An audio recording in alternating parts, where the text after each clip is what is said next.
శివుడు గారు ఇప్పుడు ఓవరాల్గా మనకు చాలామంది యూత్కి పాలిటిక్స్లో రావాలి అని ఉంటుంది కదా. అసలు పాలిటిక్స్లో రావాలంటే ఒక రాజకీయంగా ఎలాంటి టిప్స్ ఉండాలి వాళ్ళ దగ్గర, ఎలాంటి టిప్స్ ఫాలో అయితే వాళ్ళు సక్సెస్ అవుతారు రాజకీయం? రెండు దారులు ఉంటాయండి. రెండు ఓకే. అయితే దూసుకుపోవాలి. తెర మీద ఎడా పెడా చెడా మెడా మా బండి సంజయ్ గారి దారిలోకి ఫైరింగ్. మీ పార్టీ కాబట్టి మీ పార్టీకి భజన నేను బాగా ఏమన్నా చేసుకుంటున్నారు. అరే నా పార్టీ అండి, నా నాయకుడు, నాకు ఇష్టం అంతే. నేను ఇప్పుడు మీరు చూస్తున్నారు ఇంత పీరియడ్ ఆఫ్ టైంలో నేను ఏ పార్టీ ఏ నాయకుడినైనా నేను విమర్శించానా? బీఆర్ఎస్ కానీ కాంగ్రెస్ కానీ నేను నాయకుడిని తిట్టాను. ఇంకా వాళ్ళని కూడా నేను అప్రిషియేట్ చేసిన. నేను కేసీఆర్ గారిని టాపిక్ తీసిన, ఇండైరెక్ట్గా రేవంత్ రెడ్డి గారిది కూడా తీసిన. అవునా కాదు? నేను ఎవరిని ఈయన ఇట్లా ఆయన ఇట్లా నేను ఇంతవరకు ఎవరిని నేను ఫ్యూచర్లో ఉన్న పార్టీలు మారబోయే ఛాన్సెస్ ఉన్నాయా? నేను చెప్తున్నా, ప్రాణం పోయినా నేనే కాదు, భారతీయ జనతా పార్టీ కార్యకర్తలు, నిజమైన కార్యకర్త ఇదే పార్టీలో వస్తాడు కానీ ఇంకో పార్టీకి వెళ్ళే అవకాశం లేదు. అలా వెళ్ళిన వాడు మనిషే కాదు, వాడు భారతీయ జనతా పార్టీ కార్యకర్త కానీ రికార్డ్ అవుతుంది. మళ్ళీ తర్వాత మీకు ఇక్కడ ప్రాబ్లం వస్తే వేరే పార్టీ. నేను చెప్తున్నా అదంతా మీరు మంచి హెచ్డి క్లౌడ్లో సేవ్ చేసి పెట్టుకోండి. ఓకే సరే. సో ఇప్పుడు ఇది ఒకటి. లేదా నీరులాగా జైరాబాద్ మాజీ పార్లమెంట్ సభ్యులు బీపీ పాటిల్ గారు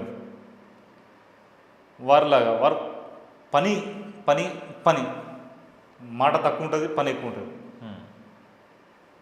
నాకు నిజంగా ఇన్స్పిరేషన్ అయిన లీడర్లు వీరిద్దరే, బండి సంజయ్ అన్న గారు, ఓకే, బీపీ పాటిల్ గారు. పాటిల్ గారి పనితనం చూసి నేను కరీంనగర్ పార్లమెంట్లో మేము తిరిగినంత రోజు సంజయ్ అన్నతో తిరిగినప్పుడు తెర మీద రాజకీయం ఇట్లుంటుందా, ఓహే మనం ఎదుటివాడిని చెడామెడా ఎలా కడిగేయాలి, ఏ విధంగా మిజైల్ లెక్క దూసుకుపోవాలి అనేది నేర్చుకున్నాం.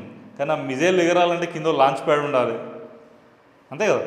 దాన్ని తీసుకెళ్లే రవాణా వెహికల్ ఉండాలి, దానికి సంబంధించిన సైన్యం ఉండాలి, దాని ఆపరేటింగ్ స్కిల్స్ ఉండాలి. ఇవన్నీ నేను బీబీ పాటిల్ గారి దగ్గర నేర్చుకున్నాను. ఓకే. వారు ఇప్పుడు మీరు అనుకోవచ్చు వారు ఇప్పుడు ఓడిపోయారు కదా, మరి ఎందుకు ఓడిపోయారు అని చెప్తున్నాను. నాయకుడు అనేవాడు ప్రతి నాయకుడు ఏదో ఒక ఎలక్షన్లో ఓడిపోయి కూడా ఉంటారు. గెలిచినప్పుడు పొంగడు, ఓడినప్పుడు కుంగడు. గెలిచినా ఓడినా ప్రజల మధ్యలో ఉండే వ్యక్తి బీబీ పాటిల్ గారు. ఇప్పటికీ వారు ప్రజల్లో అరే ఇప్పుడు మన ఎంపీ వీరేనా ఇంకెవరైనా, అరే ఆయన అనే కన్ఫ్యూజన్ ఇంకా ప్రజల్లో ఉంది. ఆ విధంగా ప్రజల మధ్యలో ఉన్నారు. మళ్ళీ ఎందుకు ఓడిపోయారు? ప్రజల మధ్యలో ఉన్నారు కదా.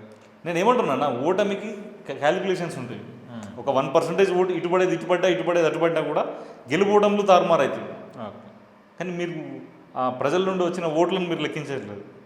అట్ ద సేమ్ టైం ఆయన ఎంత పనిమంతుడు, నేను దగ్గరుండి చూసిన వ్యక్తిగా ఇప్పుడు ఈ నాయకులతో పాటు కలిసి తిరుగుతున్నా కాబట్టి నేను దగ్గరుండి ఆయన చేసిన ఒక అచీవ్మెంట్ నాకు నిజంగా షాక్ అనిపించింది. ఏంటది? రూ అర్బన్ స్కీమ్ అని అప్పుడు వారు బీఆర్ఎస్ పార్టీలో ఉండే. ఓకే. కేంద్రంలో భారతీయ జనతా పార్టీ అంటే మా పార్టీలో ఇంకా లేరు, వారు వేరే పార్టీలో ఉన్నా కూడా తెలంగాణలో ఎన్ని పార్లమెంట్ సెగ్మెంట్స్ ఉన్నాయి? 17 పార్లమెంట్ సెగ్మెంట్లు కలిపి 4 రూ అర్బన్ స్కీమ్స్ ఇచ్చారు 4 నగరాలు. అంటే ఈ 17 మంది ఎంపీలు కొట్లాడుకుంటారు జనరల్గా. అంటే నా పార్లమెంటుకు ఒకటి వచ్చినా చాలు అని 17 మంది ఎంపీలు ప్రయత్నం చేస్తారు. ఈయన ఒక్క పార్లమెంటుకు 2 రూ అర్బన్ తీసుకొని వచ్చారు. Is it a joke? మీరే చెప్పండి. జుక్కల్ నారాయణ ఖేడ్ 2 అసెంబ్లీలకు రూ అర్బన్ స్కీమ్స్ 100 కోట్ల ప్రాజెక్ట్ అది. అరే ఆ ప్రాజెక్టుకు ఈ అసెంబ్లీ ఎలిజిబుల్ కాదంటే కూడా దానిలో లోకల్ గవర్నమెంట్ అప్పుడు వీరు ఉండే కదా, ఎలాగోలా కన్విన్స్ చేసి పాపులేషన్ ఈక్వేషన్స్ ఆ లోకల్ గ్రామీణ ప్రజలను ఒప్పించి విలీనం చేయించి దానికి కావాల్సిన కండిషన్స్ అన్ని ఫుల్ఫిల్ చేసి కేంద్రం దగ్గర విశ్వ ప్రయత్నాలు చేసి ఒక్క పార్లమెంట్లో 2 రూ అర్బన్ ప్రాజెక్ట్స్ తీసుకొచ్చారు. మిగతా 16 పార్లమెంట్లకు 2. Is it a joke? మీరే చెప్పండి. ఆషామాషి విషయమా? మైక్ ముందుకు రారు కావచ్చు, టీవీ ఛానళ్ళ ముందు కూర్చొని గగోలు బెటర్ కావచ్చు, కానీ ఇంతకన్నా పనిమంతుడు మన తెలంగాణలో ఇంకెవరన్నా ఉంటారా? నిండుకుండా తొనకదు, సైలెంట్గా ఉంటుంది కాబట్టి వారు ఆ విధంగా సైలెంట్గా పనిచేసుకుంటూ పోతారు. దురదృష్టవశాతం అది కొంచెం ప్రచారం చేసుకోకపోవడం, ప్రజల దాకా తీసుకెళ్ళకపోవడం వల్ల ప్రజలకు తెలియలేదు. తెలిసేలోపు ఎన్నికలు అయిపోయినాయి. మేము కూడా చాలా ప్రచారం చేసినాం అప్పట్లో. చేశారు, తెలుసు కదా మీకు. అవునవును. ఓకే. కానీ మంచి రెస్పాండే ఉండే. చాలా ఈటల రాజేందర్ గారికి కానివ్వండి, మన బీబీ పాటిల్ కానివ్వండి గారికి కానివ్వండి, అర్ధరాత్రి కూడా ఇంటర్వ్యూ చేసిన దాఖలాలు ఉన్నాయి. ఉన్నాయి. అర్ధరాత్రి కూడా ఆయన ఇంకో విషయం తెలుసా అండి, పాటిల్ గారు వారి స్వభావం ఏంటంటే, మీరు చూడండి ఇవాళ రేపు కొద్దిగా ఆర్థికంగా బలంగా ఉన్న లీడర్లే ఇట్లా ఇట్లా చూస్తారు, కళ్ళు నెత్తిలో ఉంటాయి. ఆయన ఆర్థికంగా సామాజికంగా ఇంకొకటి జేబులో పాకెట్ స్ట్రెంత్ ఉన్న లీడర్లు చాలామంది ఉన్నారు. లోపల మనసు కూడా పెద్దది ఉండాలి, ఇచ్చే గుణం కూడా ఉండాలి. ఆయన ఇచ్చే గుణంలో కర్ణుడు. ఆ పార్లమెంట్లో ఎవరిని అడిగినా చెప్తారు. నేను ఆయన దాని గురించి చెప్పడం కాదు, నేను చెప్తే ముందే నువ్వు బీజేపీ లీడర్ బ్రదర్, మీ లీడర్ గురించి నువ్వు చెప్పుకుంటావు అంటారు. ఆ పార్లమెంట్లో ఎక్కడికి వెళ్ళి అడిగినా కూడా ఆయనకన్నా సంపన్నులు ఎంతమంది ఉన్నా ఆయన వాళ్ళ దగ్గరికి ఎవరు పోరు. పాటిల్ గారి దగ్గరికి పోతే ఒట్టించుతో పంపించడరా అనే ఒక గుణం ఆయన. ఎందుకంటే భగవంతుడు నాకు అన్నీ ఇచ్చిండు, ఆరోగ్యం ఇచ్చిండు, ఐశ్వర్యం ఇచ్చిండు, ప్రజలకు సేవ చేసే గుణం ఇచ్చిండు, నా చేతనైనంత చేసే ఉద్దేశం ఉంది, చేస్తాను. సో యువత అయితే నువ్వు ప్రజలకు సేవ చేయడానికి కోసం ఒక సిద్ధాంతాన్ని నమ్ముకొని ఆ సంస్థను నడిపిస్తూ వెళ్ళు.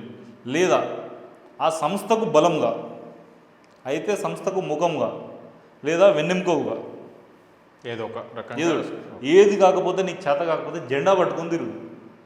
అట్లా గుర్తింపు నేను చెప్తున్నా కదా, రాజకీయం చేయాలనుకుంటున్నాను. ప్రతి ఒడు సీఎంలు పిఎంలు కాలేరు, ప్రతి ఒళ్ళు సర్పంచులు జెడ్పీటీసీలు కాలేరు, ప్రతి ఒళ్ళు ఎమ్మెల్యేలు ఎంపీలు కాలేరు. కింద వీళ్ళందరూ ఉంటేనే సమాజాన్ని నువ్వు మార్చాలనుకుంటున్నావా, ఈ సమాజానికి ఏదైనా చేయాలనుకుంటున్నావా, అయితే పార్టీలో చేయరు. నీకు చేతనైతే జెండా మోయి.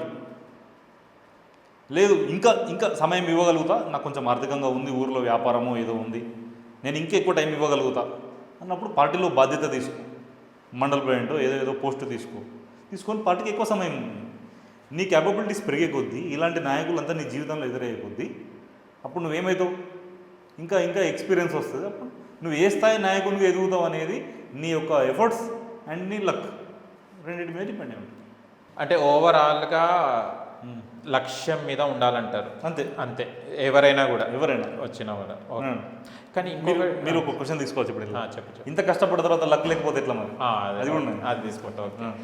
ఇప్పుడే మీరు అన్నారు ఒక లక్ష్యం ఉండాలి, ఒక వర్క్ ఉండాలి, హార్డ్ వర్క్ చేయాలని అంటుంటారు. చాలా మంది వర్క్ చేస్తుంటారు. నేను చాలా మంది చూస్తున్నాను, మన ఊర్లలో కూడా ఉంటుంటారు. పాపం వాడికి ఒక గుర్తింపు ఉన్నది ఏమి ఉండదు. కానీ ఇప్పటిదాకా మీరు అన్నారు లక్ అని అన్నారు, ఒక పదం వాడారు. కానీ లక్ లేకపోతే వాడి పడ్డ కష్టమంతా వృధానే కదండి. లక్ లేకపోతే కష్టం వృధానే, కరెక్టే, అది నేను యాక్సెప్ట్ చేస్తా. కానీ లక్ మన చేతిలో ఉంటుందా, కష్టం మన చేతిలో ఉంటుందా? కష్టం మన చేతిలో ఉంటుంది. లక్ అనేది మన చేతిలో లేదు, అది మన చేతిలో లేదు. మన చేతిలో ఉన్నది ఏంటిది? పని. శ్రీకృష్ణ భగవానుడు చెప్పిండు ఆల్రెడీ, కర్మణ్యేవాధికారస్యే మా ఫలేషు కదాచన మా కర్మఫల హేతుర్భూమాతే సంజ్ఞోస్త్వ కర్మని. కర్మ చేయడం నీ వంతు, ఫలితం ఇవ్వడం నా వంతు. నీ కర్మ మీదనే నీకు అధికారం ఉంది తప్ప నీకు ఏ ఫలితం ఇవ్వాలనేది మాత్రం నీకు హక్కు లేదు. నీ గత జన్మలను బట్టి నీ ఫ్యూచర్ నీకు ఏం చేస్తే మంచిది కాబట్టి నీకన్నా ఎక్కువ నాకే తెలుసు. కాబట్టి నీకు ఏది చేస్తే మంచిదో అదే నేను ఇస్తా అని చెప్పాను కృష్ణ. ఒక్కోసారి మనకు ఒక ఆపర్చునిటీ మిస్ అవుతుంది, అరే మిస్ అయిందని మనం బాధపడతాం. కానీ అది మిస్ అయినందువల్ల నీకు మంచి గోల్డెన్ ఆపర్చునిటీ నెక్స్ట్ దొరుకుతుంది. ఆర్డినరీ బస్సు మిస్ అయిందని నువ్వు ఇక్కడ కూర్చొని ఏడుస్తావు, నెక్స్ట్ ఏసీ బస్సు వస్తుంది, సీట్ ఖాళీ ఉంది బ్రదర్ 500 ఇస్తావా ఎక్కువ అంటాడు. ఓకే, అర్థమైందా? చెప్పలేము. ఎమ్మెల్యేలు ఓడిపోయి ఎంపీగా గెలిచి ఇప్పుడు కేంద్ర మంత్రి అయ్యారు బండి సంజయ్ గారు. సంజయ్ అన్న ఎలా గెలుస్తాడో చూస్తామని శత్రువులు అందరూ ఈయన ఒక క్రేజ్ని ఓర్వలేక ఎమ్మెల్యే ఎలక్షన్లో ఎన్నో ఇబ్బందులు పెట్టారు. కేంద్ర మంత్రి అదృష్టం అనేది సమర్థుడి వెంటే ఉంటుంది. ఏ వ్యక్తి లోపలైతే ఉద్యమం, సాహసం, ధైర్యం, బుద్ధి, శక్తి, పరాక్రమం షడైతే ఎత్ర వర్తంతే తత్ర దైవ సహాయక. ఏ వ్యక్తి లోపలైతే ప్రయత్నం చేయడం అంటే మేక్ ఎ ట్రై, సాహసం, ధైర్యం, కాన్ఫిడెన్స్, బుద్ధి, స్కిల్స్, శక్తి, పవర్, పరాక్రమం, అవుట్రేట్ దూసుకపోవడం, ఈ 6 క్వాలిఫికేషన్స్ ఏ పర్సన్లో అయితే ఉంటాయో వాడికి దేవతలు, ఇట్స్ డివైన్ సపోర్ట్, లక్ ఆటోమేటిక్గా దొరుకుతుంది. అయినా దొరకకపోతే కూడా దీని తర్వాత ఇంకేదో గోల్డెన్ ఆపర్చునిటీ మన కోసం ఉందనే మనం కాన్ఫిడెంట్గా ఉండాలి. కాన్ఫిడెన్స్ మాత్రం వదలొద్దు. ఓకే. కానీ ఓవరాల్గా శివశంకర్ గారు అసలు పాలిటిక్స్ గురించి మాట్లాడితే అసలు సముద్రం. interview సరిపోదు ఇది. సముద్రం అన్న రాజకీయం అనేది సముద్రం. Yes. దీనికన్నా గొప్పది ఇంకోటి లేదు.